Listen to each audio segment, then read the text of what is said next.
Thank you everyone for joining us. And inshallah, this will be our 23rd session of 2024. Every week we try to bring a new ayat or a verse or a surah or a concept or a parable from the Quran. And then we try to analyze and unveil some of the Batini tawilat of such verses from the Quran and some of the concept which are presented in the wise Quran. Bismillahirrahmanirrahim. Today we have a such concept in front of us. All humans are the creation of Allah.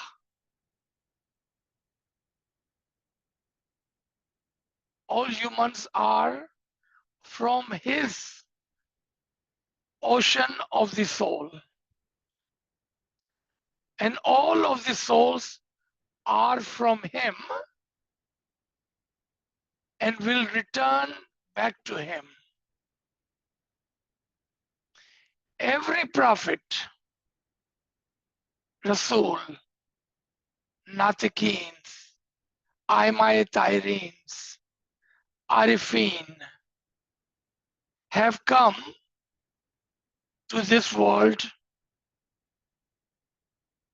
for the sake of the salvation of the souls. Of course, there are different concepts and understandings how our soul have come to this world. In the eyes of the Arifin, like Rumi or other Arifin in our history, they will tell you, when did I ever come to this world? Detaching from my beloved, from the ocean of the souls.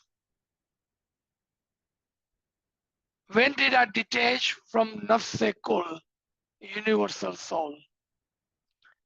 How did I ever get detached from Akle Kul, universal intellect?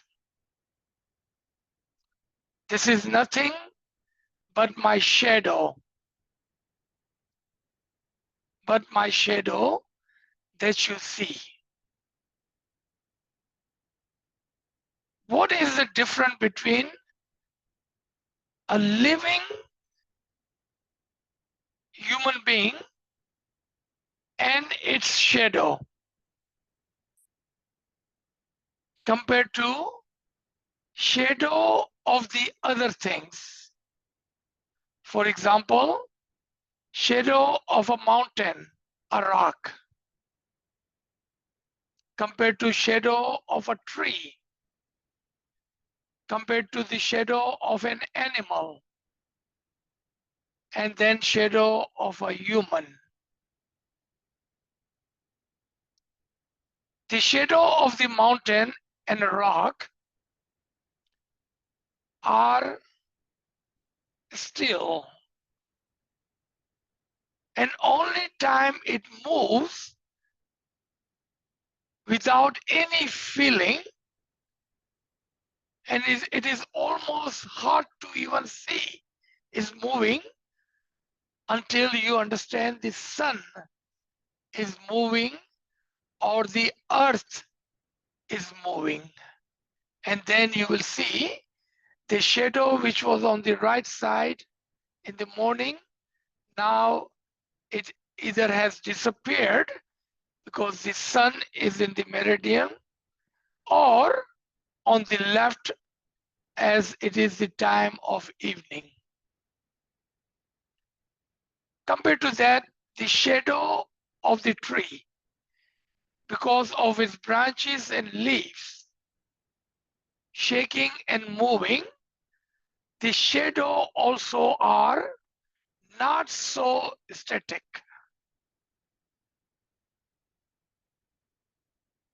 As the high wind, you will find the shadow of a tree dancing on the ground. But still, nothing like an animal. Shadow of the animal, unless the animal is sitting down, is constantly moving, sometime to the right of it, sometime to the left of it, sometime underneath, as the animal are moving. Compared to that, the shadow of the human is more vibrant and dynamic, as we are able to put ourselves in the shade of the other things. In that case, our shadow disappears. As we walk, we may walk and talk and move our hands. Unlike animal, you can see a shadow and a moving parts of the human. And you will see why we are talking about these shadows. But what you do not see or find or have any notion or concept of, that our shadow are seeing or blind. You cannot say a shadow of a man with the two eyes is any different than a man with no eyes, or a shadow of a man who has his eyes open versus a shadow of a man whose eyes is closed. You see why I was coming to this? If that is the case, then when did we ever come, but it is our shadow, then this saying of Allah, that there are some living amongst you who are blind.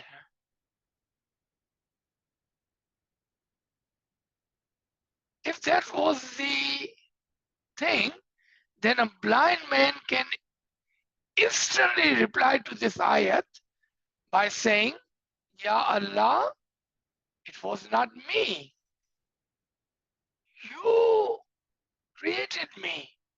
You gave me the birth, and I came to this world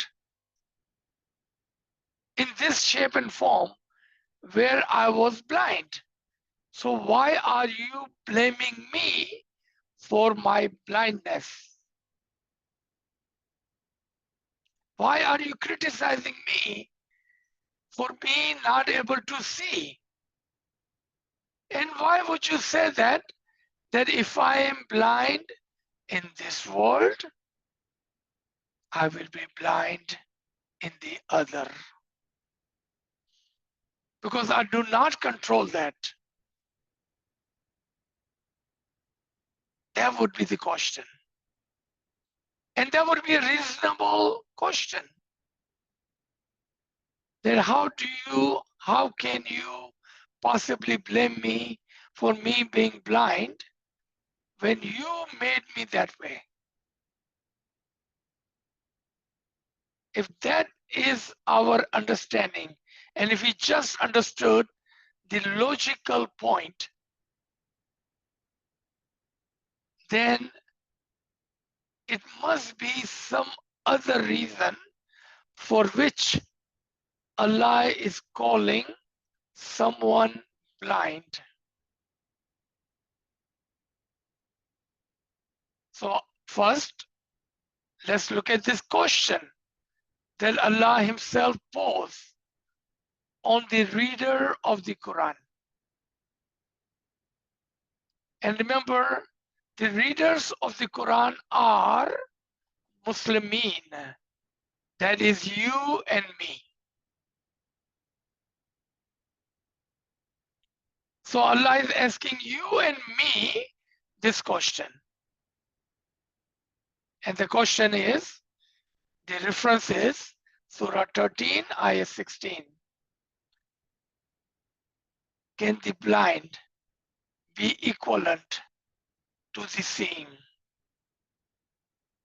Or can darkness be equivalent to light? Question.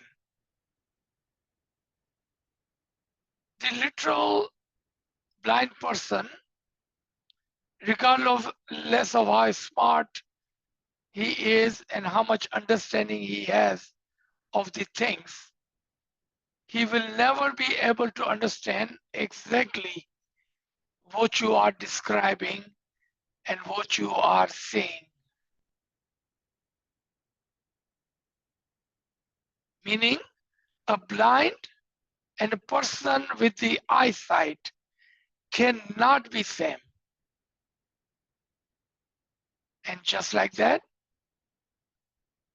the darkness is not equivalent to the light. Even if you do have eyes, perfect 20/20 vision, if there is no light, if the sun was not out, and if there was no light in the room, doesn't matter how perfect your vision is, you will not be able to see anything. Anything. And we have given this example many times before. Imagine it is nighttime, all of a sudden the power goes off. You have a perfect vision, and let's say you have a Quran in front of you. Would you be able to read the Quran? Would you be able to see the words in the Quran with your eyes, even though you are not blind? Just because there is no more light. In that case, we can say easily that we require three things. We must be living, we must have eyesight, and we must have light for us to able to see, read, and be guided by the Quran. Let's say Quran is there, you have a perfect eyesight, but you are no longer living. Can your eyes read, and can Quran guide you? Further down, in one of the example, you will see our great Dai Pir Nasir Khusro talks about the light is the example of the ilm. So let's take that example in the example we were just using.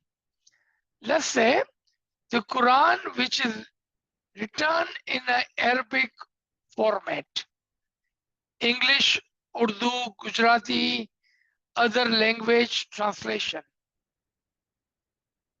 But you do not know how to read.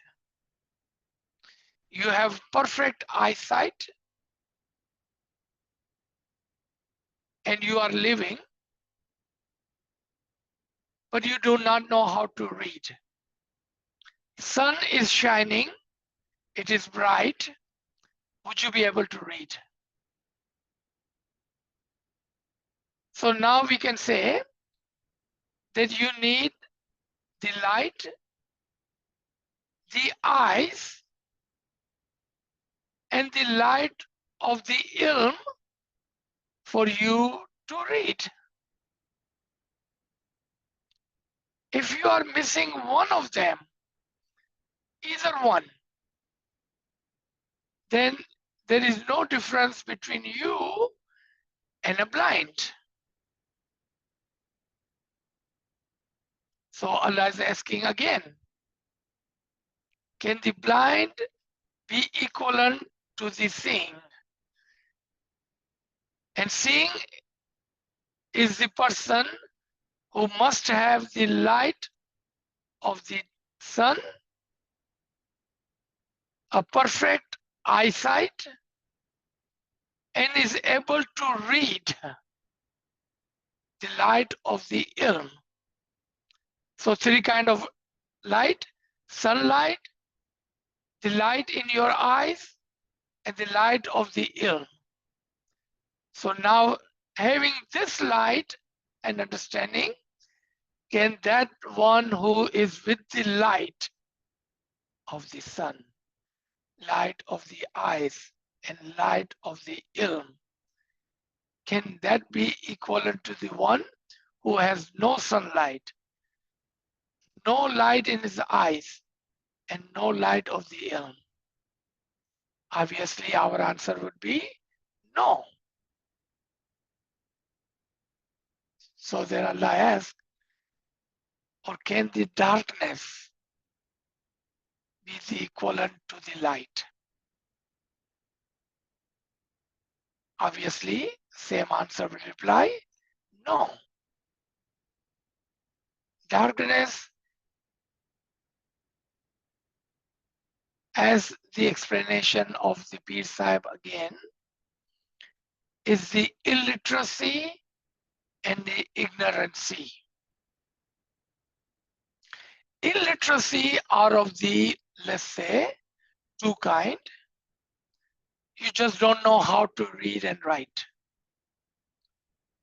Or you know how to read and write, but you just cannot read the Arabic or whatever language it is written in. Then you can say, I'm illiterate in this language. Then on top of that, there is another form of illiteracy. That you know the language, you can read the Quran, but the writing and what you're reading, the words, does not mean anything to you because you don't understand what it really means and what Allah is trying to tell you. Then you can easily say that I am blind as I am in the darkness and I'm not able to read. Last example, and then we will move forward. When Jibril came to Khatamul Anbiya, Rasul Khuda, at the very beginning, and said, read. And he said, I cannot read. What are you trying to tell me? What are you trying to show me? I do not understand the script that you are showing me, as I do not know this language. I do not know the language of the angels, the language of the batin, the language of the ilme laduni. And Jibril replied, read with the name of Allah, as He will give you the light in your eyes, in your heart, and in your mind. And all of a sudden, he was able to read. If he was ummi, literally illiterate, then doesn't matter how many sun are shining, how many eyesights and the light he has,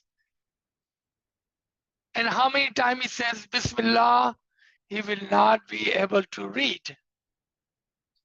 As he was not illiterate, but he just did not know how to read the scripture, which was strange to him. As the Amre Ilahi was not yet with him. So when the Amre Ilahi came, so he read in the name of Allah. With the name of Allah, he was able to see because Amr was there. Now he had the ilm and the light of the ilm of the batin, and therefore he was able to read. This is the more complete ayat, and I have added additional ayat number 16 to this. So 15 and 16 combinedly. I want you to pay attention to two parts in this ayat or ayats. The first one is willingly or unwillingly, and second one is, can the blind be equal to seeing and darkness be equal to light? But let me read the entire two ayat. All that is in the heavens and the earth prostrates itself to God, willingly or unwillingly. And so do their shadows. We just talked about shadows in detail. In the morning and in the evening. And we will come back to this. Ask them, who is the Lord of the heaven and the earth? And reply back to them, say, Allah. Ask them again, have you taken protectors beside him who do not have the power to benefit or to hurt even themselves? Say, can the blind be equal to the seeing? Or can darkness be equal to light? If that is not the case, then how those whom they have associate with Allah in his divinity ever created anything like what Allah did, so that the question of creation has become dubious to them? Say, Allah is the creator of everything. He is the one, the irresistible Al-Wahidul Kahar. Couple of points. Even the rocks and the mountain and the trees and the animals, including all of the human, Muslim or not, believers or not, blind or not, willingly or unwillingly prostrate to him. Sometimes they know, so they do it willingly. Sometimes they do not know, so they do it unwillingly. And we have learned this long time ago. Willingly, unwillingly. we do it. Sometimes happily and sometimes unhappily we prostrate to him. Sometimes knowingly and sometimes unknowingly we are prostrating to him. And that including the humans, the living beings. In those three formats, we prostrate to him. So those who prostrate to him willingly, happily, and knowingly will be the one rewarded. And those who prostrate to him unwillingly, unhappily, and unknowingly, because niyat and intention would not be there, they will not benefit even if they prostrate to him. One of the ayat in the Quran, Allah says, the day when you will come to understand that your Lord was right, and then when you would be asked to prostrate, you will not be able to prostrate as in the world. When you were asked to prostrate, you refuse to prostrate. So you will not be able to prostrate today. Because prostration must be done willingly, knowingly, and happily. And you can only do this in this physical world. Whereas on other side, all this will be taken from you, as he is Al-Wahidul Qahar, Jabbar, the most powerful. There you would have no choice. And you will not be able to say yes or no. And you will be prostrating to him, willingly or unwillingly. One more ayat and then some of the explanation.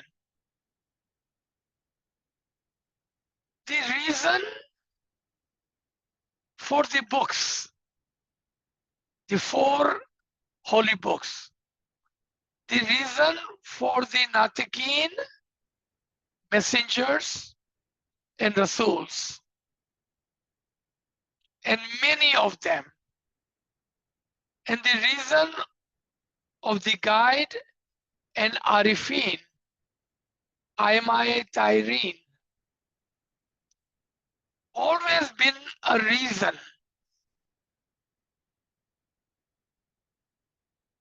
And the reason for them of coming to us was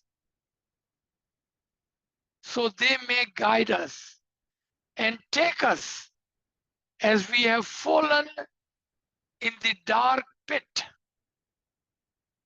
to bring us out of the darkness into the light, into the nur.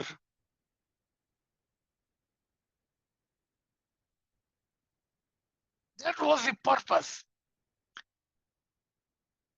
Just a quick example, if any Muslims, and I don't believe there would be one, ever say we could have followed the Quran without the Rasul-e-Khuda, would that be ever possible? No, as he was the light, the nur of the Quran. And no Muslim can say, oh yeah, we could have followed the Quran. No problem, even if we did not have Rasul-e-Khuda. No rational, logical person could say that. Let me ask that question again. If that is the case, who is the light And who is the guide? With the Quran today. And if you answer that yes, I do not need Rasul Khuda with the Quran, the book of Khuda, then I would go back to my question number 1. Could you have been guided by the Quran without Rasulullah? Ask yourself that question every day and today. And if your answer is reasonable and logical, you will come to a conclusion. And I'm challenging you. It's an open challenge.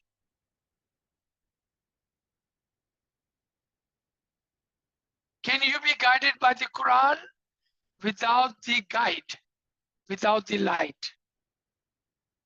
If your answer is no, then second question, where is that guide and where is that light which has come down with the Quran so you may be guided? And if your answer is today I can, then why could you not do that yesterday? Or time before then, and time before then? What was the reason for each book to have a guide and the light, the Nur? And I will leave that question with you as I see you as a reasonable, logical person. Surah 14, ayat number 1. Alif Lam Ra. A book. This is a book which we have revealed to you that you may bring the people by the permission of their Lord out of the darkness into the light, to the path of Almighty Allah, the praiseworthy. Allah says to the Rasul, Alif, the awal, the akal, and the aklekul of the time. Lam, the Lohe Mehfuz, the book, and the second of the time. Ra, Rakim, what has been returned and being returned into the Quran. What is returned and being returned into the Quran. Alif Lam Ra combinedly. What Akle Kul writes in the tablet Lam, and what has been returned Ra. This is a book which we have revealed to you, O Prophet, that you may bring the people, those who listen to you, those who believe in you, those who follow you, and those who wish to be guided by the permission, izn of their Lord, out of the jahalat, out of the darkness, into the nur, into the light, towards the Imam Zaman. And that is the path of your Lord, Allah. And Allah is Almighty and praiseworthy. So do not associate anyone other than Him with Him. Another ayat, just few ayats down from ayat number 1. This is ayat number 5. We indeed sent Musa with our signs, with the commands, just like all other Natiqeen were sent by the Lord, the Al-Wahidul Qahar, with the clear ayat, the signs, the symbols. As you are Musa, as you are, O Muhammad Mustafa, so you may lead your people out of the darkness, out of the ignorancy, out of the dark caves and pit, and bring them into the light of the ilm, and remind them of the days of Allah.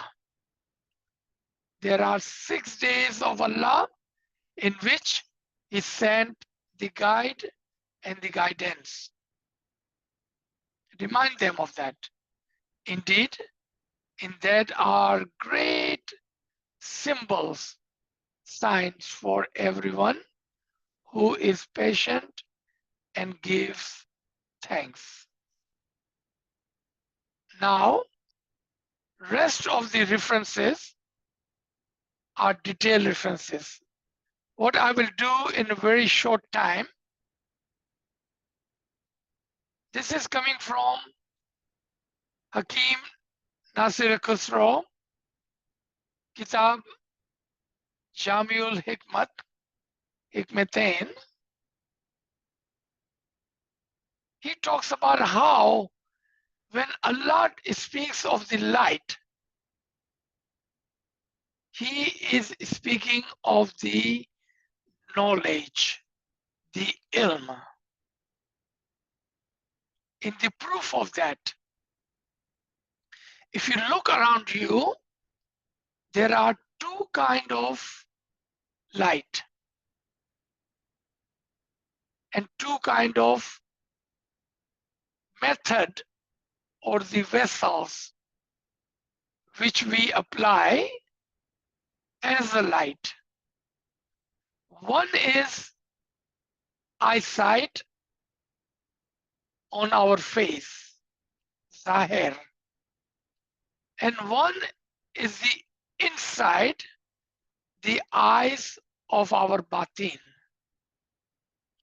With the eyes of our head, we see the things, the beauty and the creation of Allah, of the present and the outer world. Whereas with the eyes of the inside, called basirat, one can see the beauty and the world of the oneself inside. The visible or evident world and the hidden and the batin world. We just took the one example. There is a physical world, and then there is a world within ourselves called personal world. Personal world. Just like that, there is a visible religion and there is a batini religion. Visible religion, you can follow the visible Zahir Shariat. But at the same time, you need insight, the Basirat, to see and understand the batin of the zahir, batin of the shariat, and batin of the practice. Without the physical eyesight, just like that, without the batini insight, you will not be able to completely follow both sides of the physical and the batin. In other words, you know things and you need to have the knowledge of the things. You know the things, whatever is in front of you. You need to have the knowledge of the things, how it works. What is it used for? How does it benefit us? How can I safeguard it? Is it good or the bad? And all that comes with basirat, inside, with the eyes of the batin.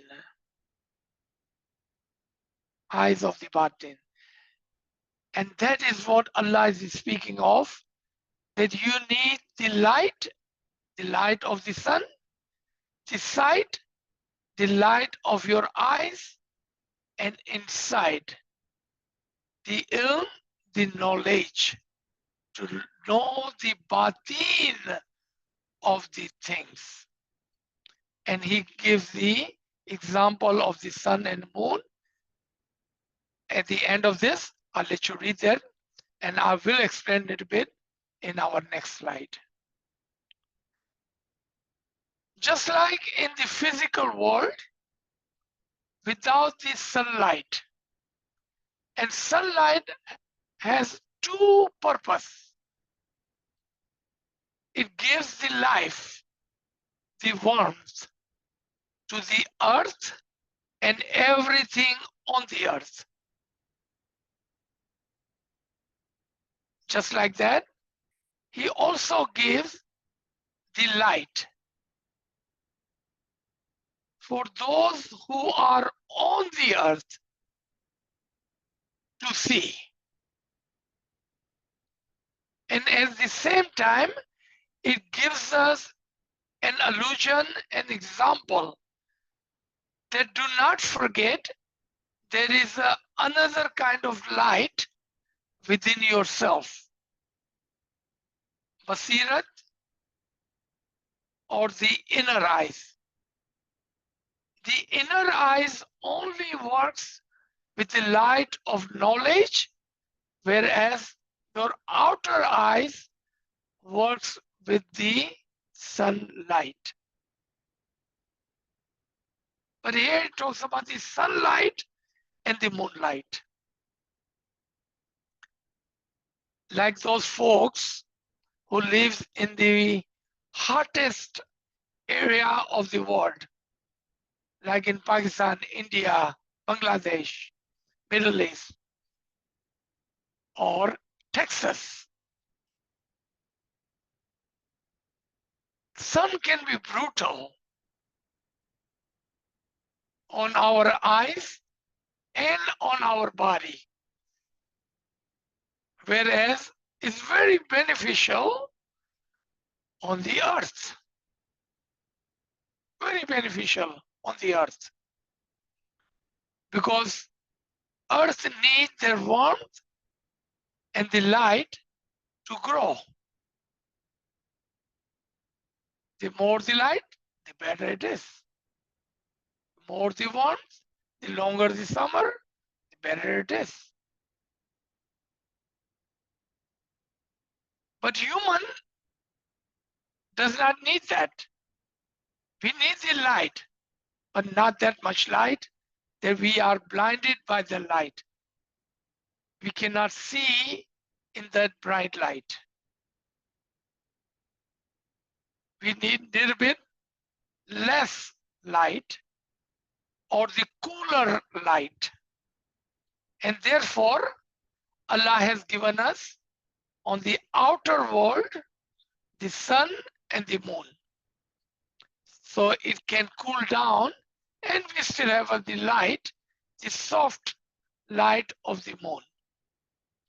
Just a physical example.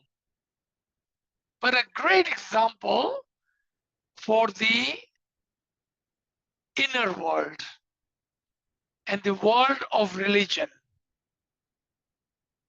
The tanzil, the direct light, the words of Allah in the Quran are like the example of the sunlight.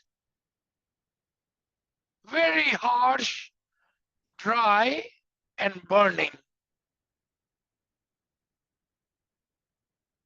And if somebody just keep taking that heat and the light, eventually he will go blind. May not be physically, but spiritually and intellectually he will go blind. Therefore, we need moonlight, which still gives us the light, but cooling light. So sometime we can come out of the burning sun into the cooling light of the ilm and the tawil of the Quran. The things that we cannot see and understand in the tanzil of the Quran, now we can easily see and understand in the batin of the Quran, in the tawil of the Quran, in the explanation of the Quran. Another example of that would be the father and the mother. We need both, as we need the tanzil and the tawil both, as we need the words and the meaning both. Just like that, we need the sunlight and the moonlight. We need the Rasul and we need the Asas. Rasul-e-Khuda gives us the tanzil and the bright light.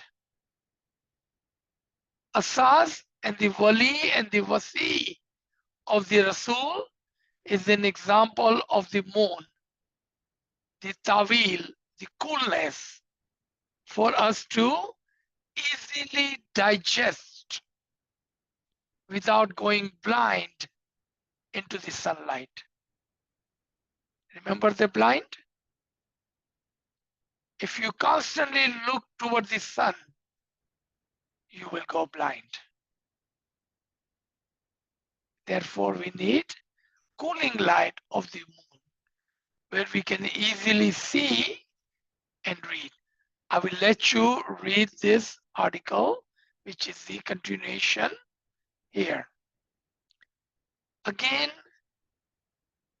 sometime in the sunlight, in the bright sunlight, it is hard for us to see things and are able to understand things. And it may give us false view, as we cannot see too far into the sun. Just like that, the colors and the taste and the understanding of the Quran in the form of tanzil sometimes can blind us.